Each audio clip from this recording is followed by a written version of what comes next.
theme today is the work of building rural prosperity, and that was chosen pretty deliberately. One of the reasons we're here is to celebrate the completion of the fiber optic network in this part of the county. We're at a point where most buildings north of Waite are connected to fiber optics now, or have the option to be connected to fiber optics. This is something that I would have said was maybe impossible 5 or 10 years ago. And as you'll hear later this morning, the grassroots effort that really started from the community, driven by the community's voice, laid the groundwork during a period when funding options looked pretty bleak. And when the funding environment changed, this region was in an extremely competitive position and was able to figure out a solution that allowed them to kind of leapfrog ahead of many other regions in Washington County and many other regions in the state. And I think it's a great example of the way that economic development works, of the grassroots beginning and the ability to be flexible and the ability to really pounce on opportunity when it presents itself. And this is just a great example of that. I think I'll introduce Chris Hinshaw now, who is the executive co-host of this event, as the director of the East Grand Economic Council, also an SEC employee, but here with his Greater East Grand Economic Council hat on.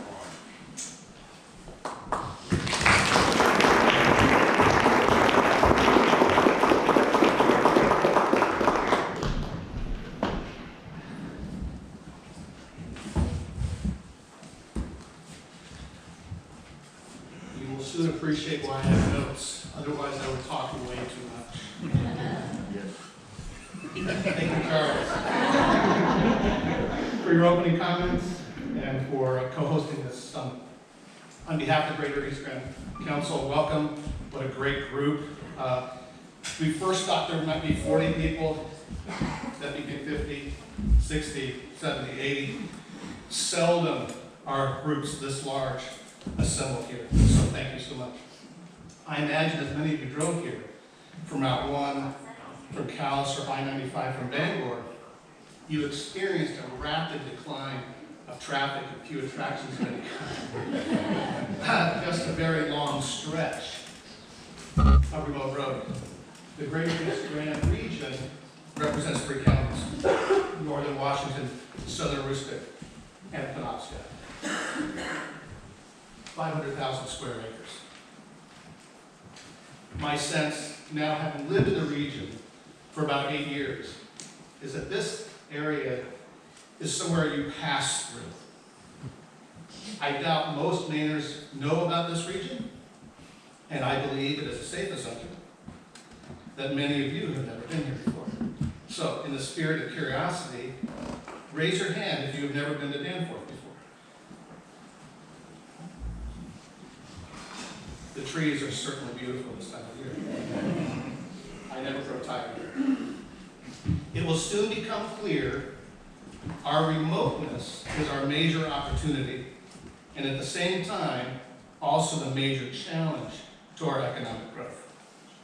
Now, I'd like to spend a few minutes setting up our time together in advance of the rest of the presenters today.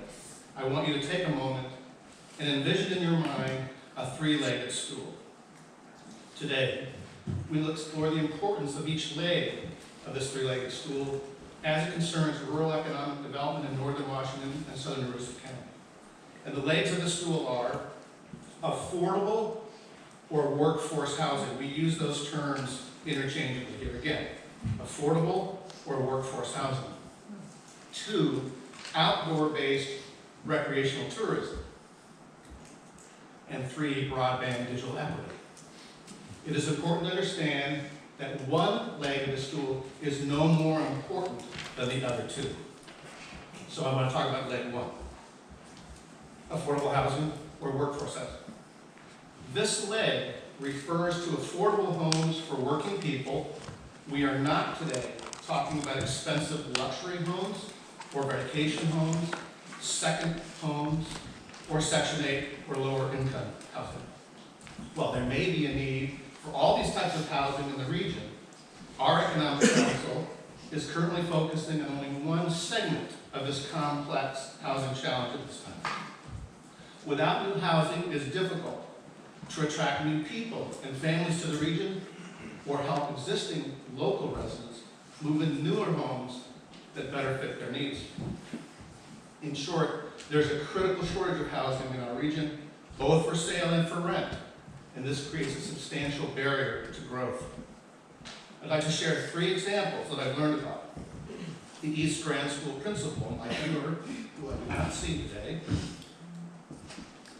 was hired by the school, and it took him months to find a place to live. My understanding is that he's renting a sugar shack in someone's backyard.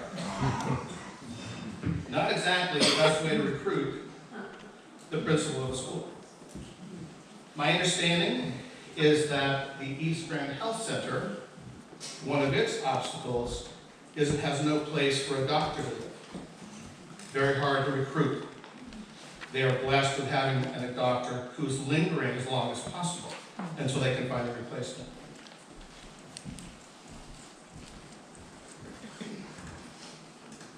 Recently this summer, at the Danforth Summerfest, a wonderful event, lots of artists were here. And I went up to this young man, bought some of this artwork, and said, well, what are your plans? And he said, well, I would love to stay in the region, but I can't find a place to live. So I have to move away. Lake 2, outdoor-based recreational tourism. After spending the past year listening to local residents, town managers, community leaders, and many residents, it is clear that the region's #1 asset are the woods, lakes, and rivers that surround us, the unspoiled and pristine quality of the natural environment, and our rural remoteness.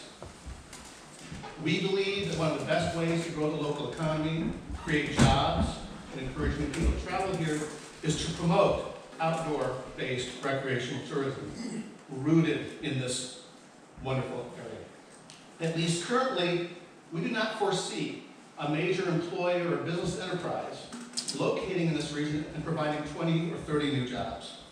We don't have many of the amenities and services that most people want, and we don't have housing. Through outdoor-based recreational tourism, we believe that once more people discover us, we are confident some of them may make the decision to relocate here. By doing so, they increase the tax base, support the local businesses, and anchor institutions like the East Grand School and Health Clinic, among others. The main challenge, and one of the major points I want you to leave with today is this. How do we scale up outdoor-based recreational tourism without harming the very reasons that make this region so special? If you listen to local residents, you will hear the following sentiment quite a bit. And I love saying this. We know we need change, but we also wish to remain the same. I'll say it again. We know we need change, but we also wish to remain the same. Successfully addressing this challenge is a key to the future. Lake 3, broadband digital equity. Broadband, as we know, is the new fiber internet, now largely in place throughout the region.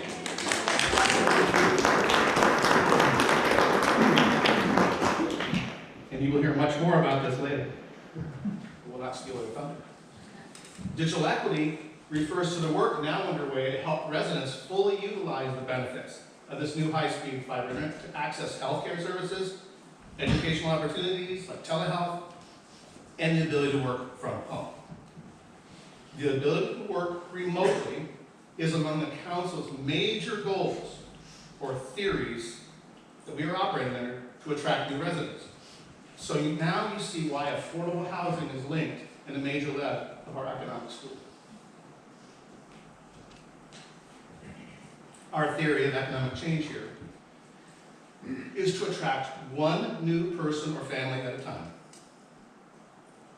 new small business owners, craftspeople, artisans, homesteaders, small farmers, and other entrepreneurs through the ability to work remotely with increased connectivity in this beautiful but remote, sparsely populated region.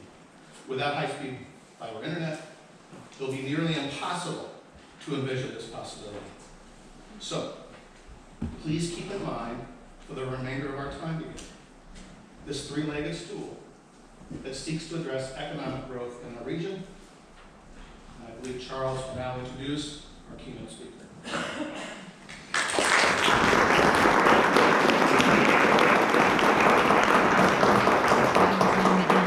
Thank you.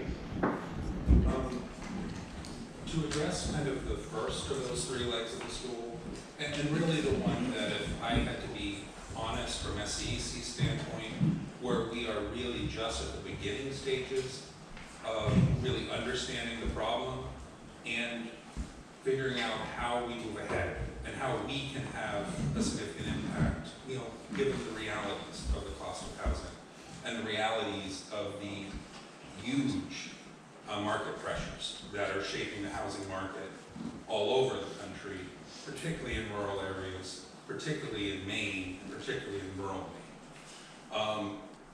So it is my great pleasure to introduce John Egan, who is our keynote speaker today, and who will be helping to introduce this topic, particularly from his expertise as a person who works in finance, and especially with a community development financial institution that really gets at how to finance housing projects.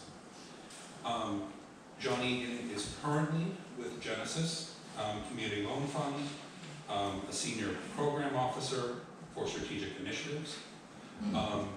He has a well-respected and long career in Maine at CEI and at other institutions, really being at the forefront of how to use capital as a way to create social change and how to build just a better functioning, more productive economy through the use of financial tools.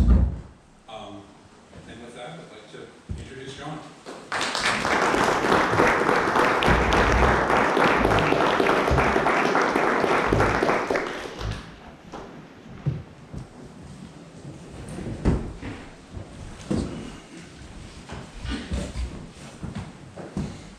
Good morning. Thank you, Charles, for that introduction. It's wonderful to be here. I was one of the people who raised their hand earlier. One time, probably about 20 years ago, I may have driven from Calais to Holton. I was doing a project in Holton, and I may have just, for a change in scenery, come up this way instead of up 95. But that would be it. So it's lovely to be here and to really celebrate this great building. Maine has dozens of these that are in, some are in better shape than others, but it's great to see Danforth taking care of a property like this. I'm going to talk briefly just about the first leg of the triangle that Chris was just talking about, affordable housing. The Genesis Community Loan Fund, as Charles mentioned, is a CDFI, or Community Development Financial Institution. That's a mouthful from the U.S. Treasury. That means we're a mission-oriented lender. And there's about 10 of these in the state of Maine, and maybe about 1,300 across the country. Mission-based lender means it's a financial institution.